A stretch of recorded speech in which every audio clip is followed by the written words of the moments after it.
Play Attack on Titan, The Rumbling. I'm playing that later tonight, actually. The Rumbling is going to be me and your mom's bed, and the Titans are going to be me and your mom, right? Me, I'm just a colossal Titan. I'm 7'4", right? And the Rumbling is going to be the bed. It's going to go hard for a couple seasons, probably.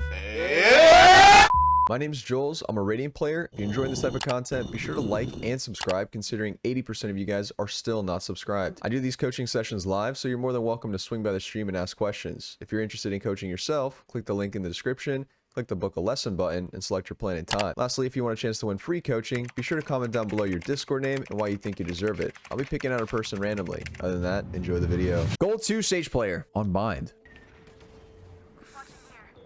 Sage, first round, on the wall, didn't use it.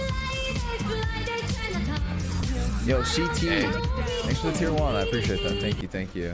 TP'd, 1 TP. If only, okay, yeah. Nice shots. One thing is you should probably wall something at the start of the round, just so when you rotate, they can't get these type of lurk. Okay, you want to wall something at the start of the round. Start of the round, you throw your wall down. It's so much pressure. I'm gonna make another point on this. So throwing your wall at the start of the round adds so much pressure to the enemy team. And you know for sure that they can't be coming from that area. It's a lot of information that you secure. There's reason to say that, like, oh, you know, you could save your wall for retake. You can, you know, that's down the line. You want to throw your Sage wall at the start of the round because it just denies all of that information, right? You just completely cut off an entire section of the map. Imagine if you just walled off, like, showers. So walling off showers, right? Like at the start of the round, you know they cannot be showers. So then you just have to play like maybe 1 on A or 2 max on A, and they just have to watch shorts, and then you can have 3 towards B. So rotations could be formed by throwing your wall down early, right? Oh, again, you had really good aim here with this Cleon. You got the kill. If he was better, he would have just walked up and surprised you, right? Not just swung you. Showers, 38 radius. Wall be long and get orb. You can do that too. I would recommend walling things off that you can grab orb. The goal is to just farm orbs on Sage. Our orb farming is crucial. I 100% think so. So we'll make that a point. Walling off hookah is definitely good, but I would recommend walling off an area where you can just orb farm. You want to prioritize orbs on Sage because her ult is one of the best. There B. Oh, you're in a good spot. Whoa. You probably don't want to wall on a save, but whatever. On the way, I'm on the way. This might work out. Chad does have a phantom. Oh my god, you were right. Out.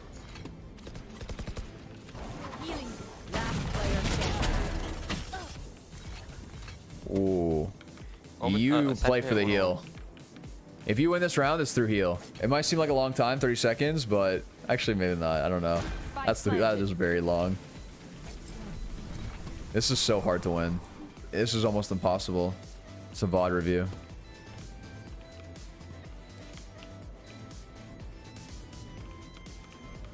Okay, peaks aren't bad. You are holding W a little bit here. You want to not hold W as much. Yeah, you see how you're holding W and your strafe key on this corner? So here, you're holding W like this with your strafe key. And what you want is something more like this.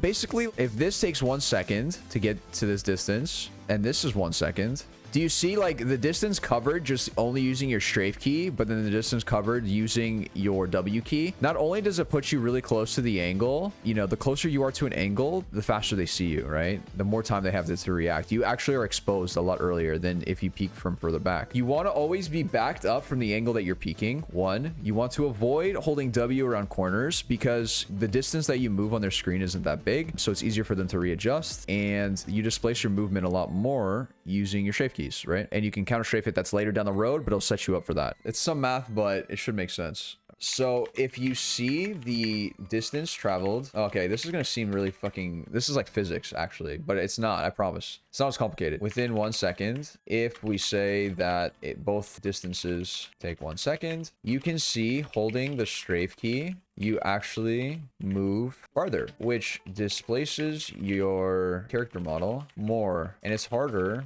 for the enemy to aim at. Also, you want to peek further away from angles because when you are closer, they see your shoulder a lot sooner. Basically, you stick out more when you are closer to angles that you peek. Throw that shit back.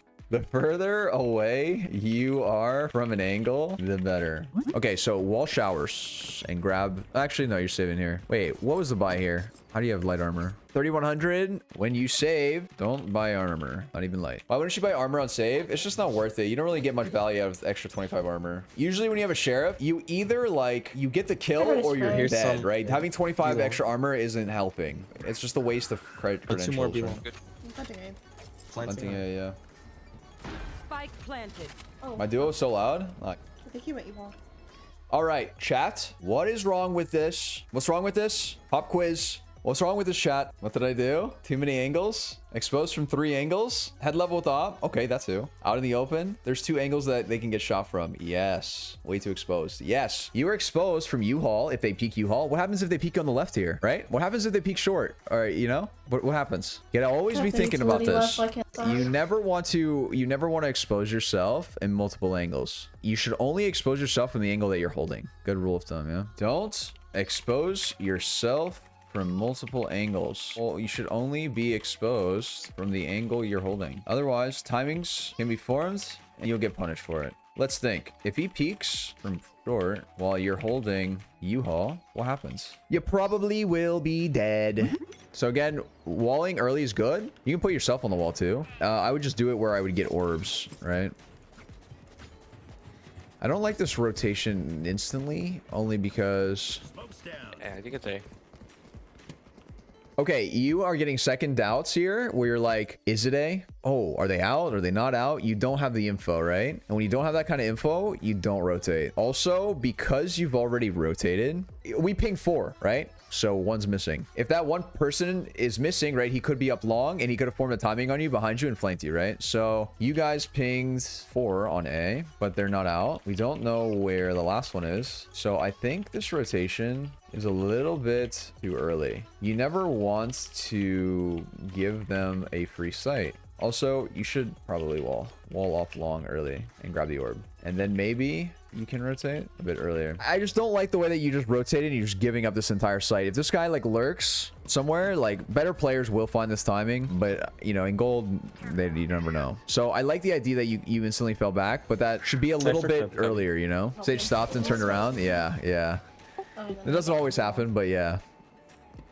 Okay, I actually like the way that you're playing this. I don't know if you're like you thought this through, but this is really good to do. I'm gonna explain exactly what's happening here, right? So you threw a wall in hookah. We know they can't be hookah with that wall, and now you're jump spotting long for information. Big things, right? You're jump spotting because if you see him, you're not gonna take that gunfight. You're not committed to the gunfight, but you have that information. Really good to do on defense. Really good. The information is crucial. As soon as you get that info, you can tell your team, hey guys, couple B. Now we have a guy pull off from A, and he can get here to B by the time they actually initiate the site, right? Whereas if you weren't playing here jump spotting and you played on site here with your brimstone, you have no info. They could just walk up long without you even knowing anything, and then they just get close. You still don't know anything, and then they just explode. You know, you only have 2 on site there. Whereas if you're jump spotting, maybe you can get 3 because your teammate can rotate. So this was really, I actually really like the way that you play this round. Plays like these is really good, and you'll see it very common in the higher elo you go. Jump spotting, whatever, right? Pushing on a site. I'm coming. These are good rotations. Now you're going out. They're committing to the site. Careful to your right, Neon has judge. This peak is way better. In the little cubby. They can't plant. Fuck. No plant. You see the way that you were peeking this compared to that one other clutch round? You saw how you were just like all the way back? This is good, but now you're starting to hold W a little bit more, right? Like... No plant. I think it's more like holding W. You want to avoid holding W. You don't want to hold W as much. Just strafe key. You know, A, hold A.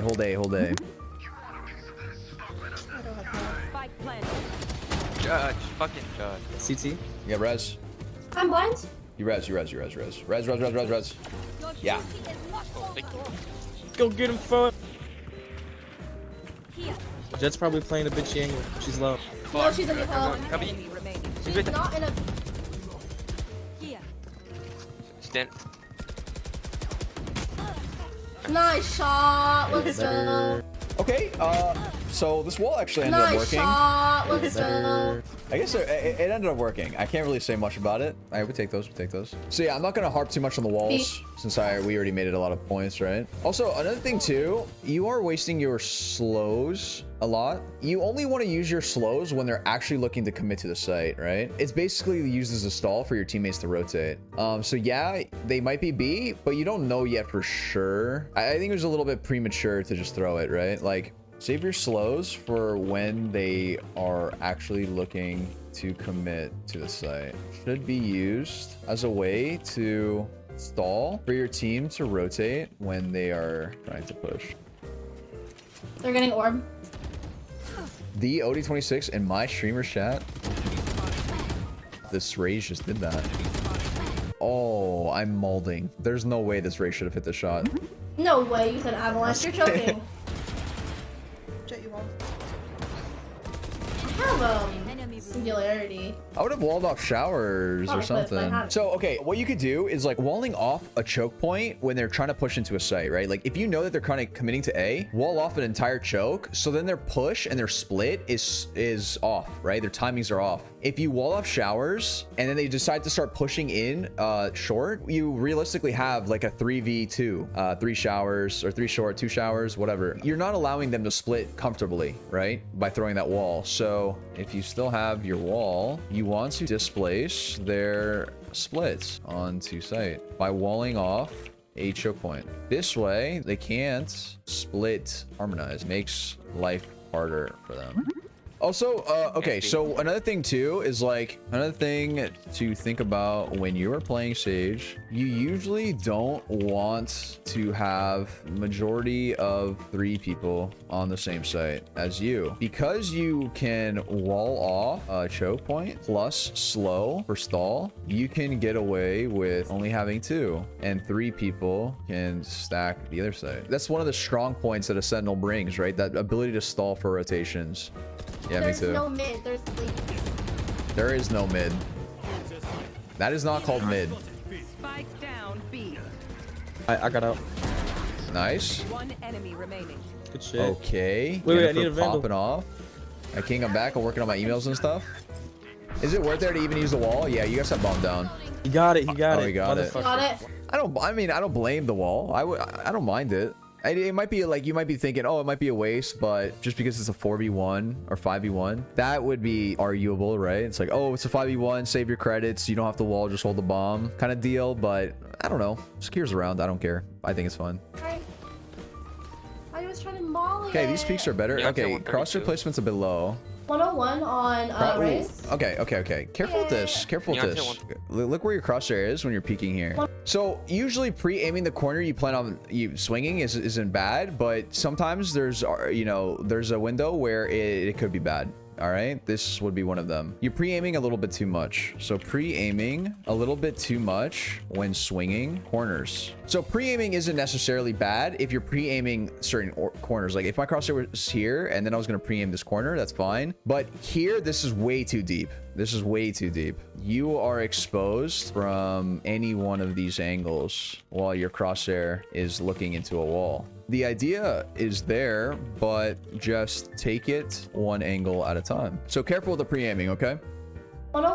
See, like, right? You're exposed. You're exposed. Your crosshair's still at the wall. Exposed.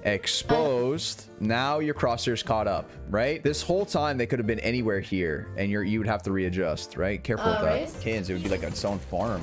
I don't even know. Oh my god. So this is how you would wall aggressively. You guys asked the question, right? How would you wall aggressively? Basically, you get into sight. As soon as you get into sight, you wall off a choke point. Let's TP. Yeah, can't farm. Don't get close. Here's a shorty. I got shit on by a shorty. Yeah, I think that was your positioning. You don't get close. You hear a shorty, you are booking it. You get the hell out of there. On site. What? Plant. Damn, I bonded Oh, 3-0. he's dead. Oh, grab the judge. Player standing. Oh, you get the judge? That was actually kind of winnable. Why is this so bad to buy armor if you can still buy the next round? It's not about the next round. People think too one-dimensional, right? They're like, oh, I have enough to buy next round. Okay, what about the round after that? What if we lose that round? Will I have enough to buy the next one? It's more of like, if I don't buy armor this round and I buy the next round and die, oh, but now I could buy a Vandal light armor. Okay, imagine this first round where you have the Sheriff light armor and you bought the light armor Sheriff. Next round, you're gonna have Sheriff full armor. Let's say you die. Now you only have 2,900, right? Now you're like, well, fuck, what am I supposed to buy? Someone needs to drop me. I can't go with just Vandal, no armor. Whereas if you didn't buy that light armor that one round, you would have Vandal light armor that round. That's the big difference. That's huge. I'd rather have Vandal light armor than have a Sheriff light armor. Let's see, let's use the KO. You just have to think more like economy based. Ooh, that looks like some nano. What? Just kill 2 people? This bitch. Look at her. Grab the judge. 52. What the fuck? You have the judge. You have the judge. Oh. I mean, if you get a kill, then you could obviously afford the next round. But the thing is, like, is having 25 armor going to secure you a kill with the Sheriff? No. Okay, here's the thing with the Sheriff. You either get a kill, like either you hit him in the head or you just die. Like, I'm not gonna go into a spray battle with a Phantom and a Sheriff and kill him 3 times in the chest. It's like you either hit the headshot or you don't. That's the whole point of the Sheriff. You don't try and outspray a Phantom player. That's another body shot, isn't it? I guess if you take 120 to the chest, but like if they tap you in the head for 140, okay, you're banking off the fact that someone's just going to empty their whole clip into your body. You're already putting a premise that it's like, it's not worth it. Marshall, no armor, Best Buy, that's fine. That's fine instead of a Sheriff. But like, you're just hoping that they just hit you in the body. But like, what happens if they hit you in the head? And then it's one shot headshot anyway, whether it's in the head or it's without, right? Like, unless it's like super far range 124 and 1. You shouldn't be at that distance anyway with the Sheriff because you're going to do 145 and 1, right? In my opinion, all of that is flawed for me. The hope that the enemy team is going to aim at my body and not my head. I don't know. There's a reason that I always have like really good economy goes, like, right ratings in every single one of my games. When you say that, is there any point in buying full armor ever? No, because when you go into a spray fight, that's when it matters. That's when the full armor matters with a rifle. When it's rifle versus rifle and you're spraying at each other, that's when the full armor matters. But if you are going into a Sheriff versus a Phantom spray, your Sheriff spray is never going to win, or it shouldn't ever win, right? It's like, I don't know if that's making any sense. If you go into a spray fight with the Sheriff versus the Phantom, you're gonna lose that. Cool, wait for that. No. Nice. Good shit. Oh, she's close with the judge. With the judge. Dead. On ping. On. She no scoped me.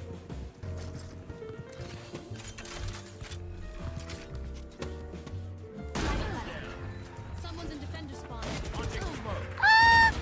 Enemy remaining. Nice. No, don't Fine, push out. Tarnation. You can res. I wouldn't trust that for a sec. I probably would have resed. I don't know where to play like this. I haven't. Wait for like the spike. Great question with your teammate. You always want to play with your teammate. When you are up numbers in a post-plant situation, you almost always want to play with your teammate so you can trade off of them. In this setup, you guys are giving him 2 1v1s. Also, not a bad idea to res this round to guarantee it. I would have probably res this round as soon as I planted, right? I'm just ulting in. You can Sending it. Gee, holding with an op. I'm a flash. I played. But I'm sorry. No, you I called my it. bad. That's my fault for peeking it. That's totally my fault. Omen on top. I'm on top. top. Huh. Wait, TP. Be anyway. TP this one. Last player I'm standing. sorry, 64. Oh, GG. Good try, guys. Defenders win. Okay. All good. Don't even worry about it. Okay, let's do a quick little summary, shall we? What did Peachy Bella do well in the session? Okay, your raw aim is really good. Raw aim is super good. Comms are pretty good too, and I actually like the way that you rotate for the most part. There's still some gaps within your rotations, and sometimes it's a little bit early, but for it being gold, I thought your rotations were pretty good. What should Peachy Bella spend time practicing for their next session? So for the most part, I think it's mainly just utility usage on defense. I think just throwing your walls a lot more on defense at the start of the round. It's just usually you can't go wrong with that. You throw it at the you throw it at a choke point where you can farm an orb. and you basically just ult farm on Sage. You just want to maximize her ultimate. It's one of the best in the game, so you want to farm orbs as fast as possible for it. Another thing too is you want to play around your ults, especially when you have it up on attack. Where did your teammate die? Is it possible to get that res off? That should be running through your head all the time. Especially in this elo, they're not going to be holding bodies and they're not going to be playing for the res, like playing against your res, if that makes sense. Like usually in higher elo, they're going to be like, oh, we have a dead body. They have Sage res. They're going to try and play for the res. Let's double up somewhere. But I wouldn't worry too much about that. Just kind of trying to play around your reses and the way that you peak. That's another one, right? Make sure that you're peaking accordingly. All right, good stuff. We know me and Chetty, your channel is desolate. You at your peak and you'll never be relevant. Now we got beef and now I'm here to settle it. Channel ain't growing, you might wanna pedal it. You are like 7 whole years to develop it. I'm way above you in another element. Keeping the trunk like a motherfucking elephant. How you